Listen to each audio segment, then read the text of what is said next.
Hi guys, think I'm going a little bit of a different direction with this channel. Instead of vlogging once or twice a week, I'm going to try and just document what I do every single day. Maybe you like it, maybe you don't. Tell me in the comments. This is a day in the life of me.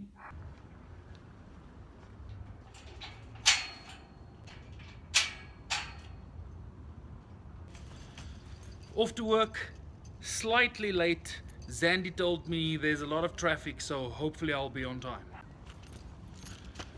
My car is very old. It's like 20 years old or something. Don't judge.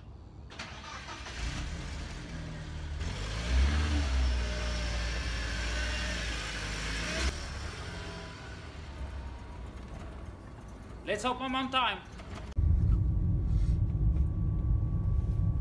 Yeah, so here's some of that traffic that Zandy was talking about. Shocking, shocking. I'm not even 5 minutes away from home, and this is what it's like. Lekker, Joburg, lekker. I heard a story on the news today. 12-year-old girl hunting shot a giraffe. I don't know what to think about this. Maybe you can tell me in the comments down below. What's your stance on hunting? So this is what I think. Don't get me wrong, I enjoy biltong, I enjoy meat, and I understand that we have to eat. There is of course a case to be made for hunting because of conservation reasons. They generate income, and the income is then used to conserve more wildlife. I'm not opposed to hunting in that sense. Let's think about this. If you want to shoot another animal because that makes you feel strong and big and I am great, I don't know about that. There's an ego thing in that. Why then use a gun? Why then? There's no competition. You just rock up and you shoot. Yes, there's a skill involved in hunting and so on, but the animal does not have a fair chance.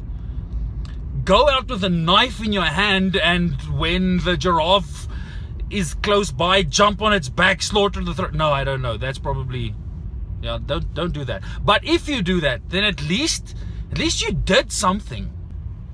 If a rhino comes up to you and you've got a knife in your hand, and you manage to survive and the rhino doesn't, yeah, maybe then you achieved something. You know what you achieved? You survived. That's about it. If it's a life or death situation, trust me, if it's life or death and I have to choose, I live or the other animal lives, I think I'll do everything in my power to try and survive.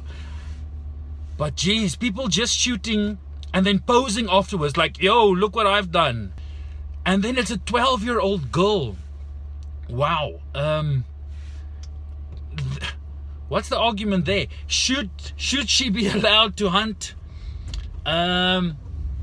Is she old enough to make her own decision? Or is it the thing like, my dad is hunting and I'd like to be with my dad while he's hunting, so then I do what my parents do?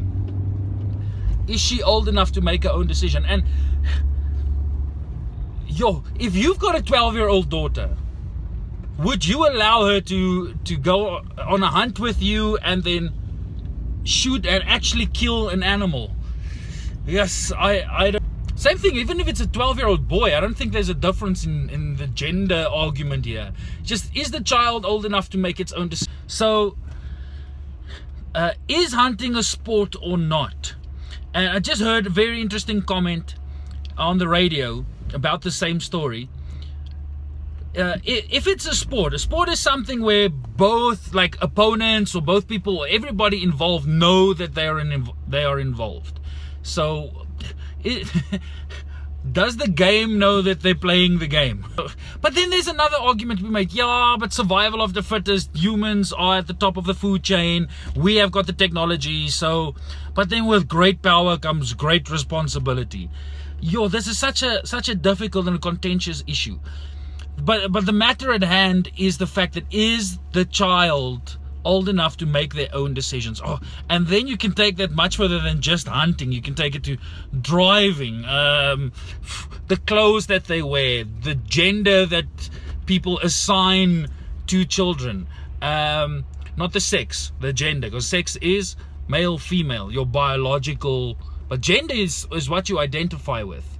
Tell me if I'm wrong or whether I'm ignorant about this. Just enlighten me. And of course, religion. Should you be forcing your children to go to church, in the same church, or to practice the same religious traditions that you do?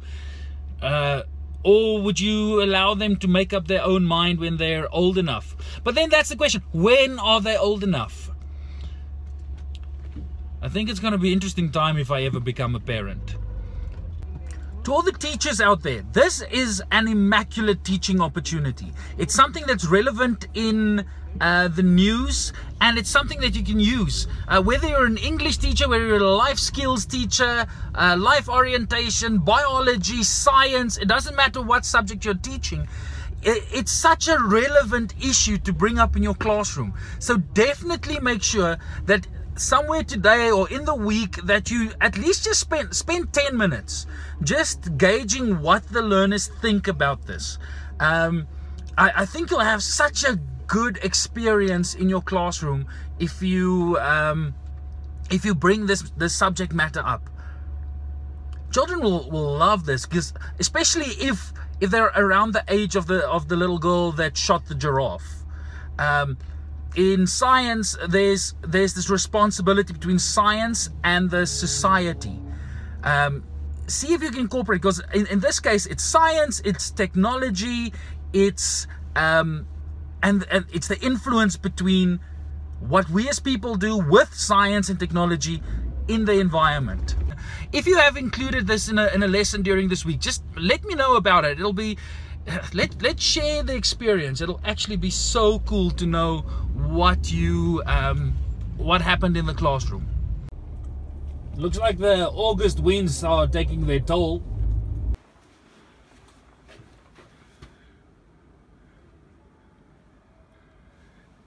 That's me. Okay, going into my office now. Good luck. Good. Oh, okay. Look at these cool projects that my students did. All interactive models about the solar system, and this is also quite a cool one. It's a model to explain continental drift and so on. It's quite cool. It moves and everything.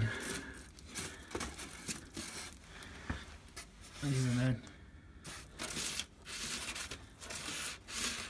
Quite cool. Quickly I have to get something and then off to class.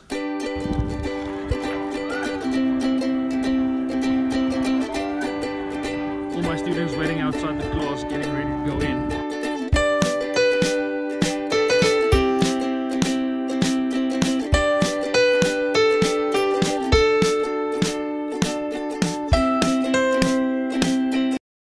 Mondays are quite cool. Done with class for now. Heading off to home so I can get a lot of admin and stuff done and even work on my PhD. Betty is a total lifesaver. Without her, I don't know what this house would look like. But she makes the best pop.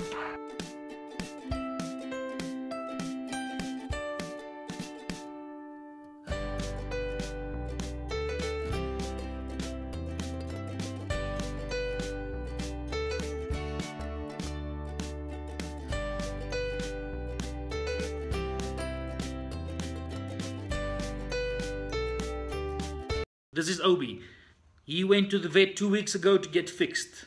Now we need to go back so they can take out the stitches. Normally we'd bring Ricky along to the vet, but I only have 2 arms, 1 camera, 1 dog. It's gonna be difficult. I think it's important to let dogs come to the vet even though they're not sick or anything, just to come and visit, because it creates a sense that it's not like you go to the vet every time you're sick. It's just a place you go. They get familiar with it, and then it's not such a big deal when they actually do get ill or you have to take them to the vet. So it's not that traumatic for them. Even though the last experience he had, he came back without testicles. So I wouldn't want to go back to a place like that.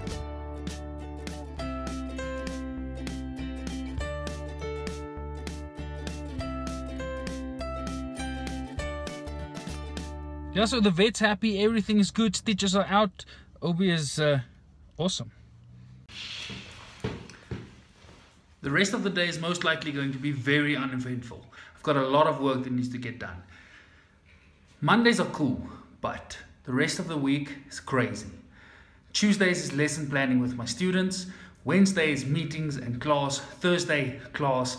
Friday, class. So if I don't do all the prep work today, I'm behind for the whole week. Really got a lot of work done. Still a little bit to do tonight, so we'll be working. But for now, I quickly want to go out for a jog. Really let it go after the wedding though. So like 5 months ago, I weighed a whole, 6 kilograms lighter than I do now. So should probably get back into shape. No more, please, no more. I'm out.